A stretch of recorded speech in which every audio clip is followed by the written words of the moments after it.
আসলে এই ছেলেটা তার বাবার সাথে ডেলি ইট ভাটারায় কাজে যেত। কাজে যাওয়ার পর তার বাবাও তাকে কাজে নিয়ে যেত। আসলে অভাবে জ্বালায় কিছু করার নেই, কাজ তো করে খেতে হবে। তাই জন্যে তার বাবা তাকে ইট ভাটারায় কাজে নিয়ে যেত।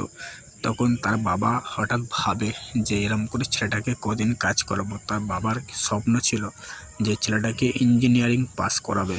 তাই জন্যে সেই ছেলেটা সব কিছুর ব্যবস্থা করে দেয়, কিন্তু তার বাবার কাছে অত টাকা ছিল না। তাই সেই টাকা জোগাড় করে তার বাবা তাকে ইঞ্জিনিয়ারিং করায়। তখন সেই ছেলেটা ক্লান্ত হয়ে যায়, চিন্তায় পড়ে যায়, আমি কি আসলেও ইঞ্জিনিয়ারিং হতে পারবো?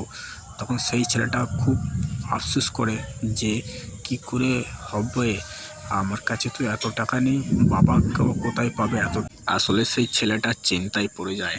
লাস্টকালে অত কিছু ভাবার পর সেই ছেলেটা ইঞ্জিনিয়ারিং চাকরি করতে যায়।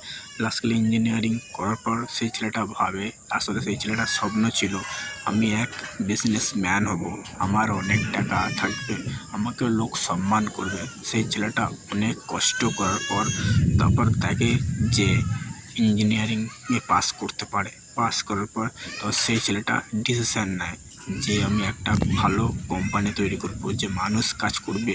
তারপর সেই ছেলেটা একটা কোম্পানি তৈরি করে। কোম্পানি তৈরি করার পর লাস্টকালে অনেক পরিশ্রম করার পর সেই ছেলেটা একটা কোম্পানি তৈরি করে ফেলে। আসলে সেই কোম্পানিটা খরচা হয়েছে 300 কোটি টাকা। এরকম মনের জোর না থাকলে কিছু করতে পারে না। আসলে কিছু করতে গেলে মনের জোর দরকার আর সাহস দরকার।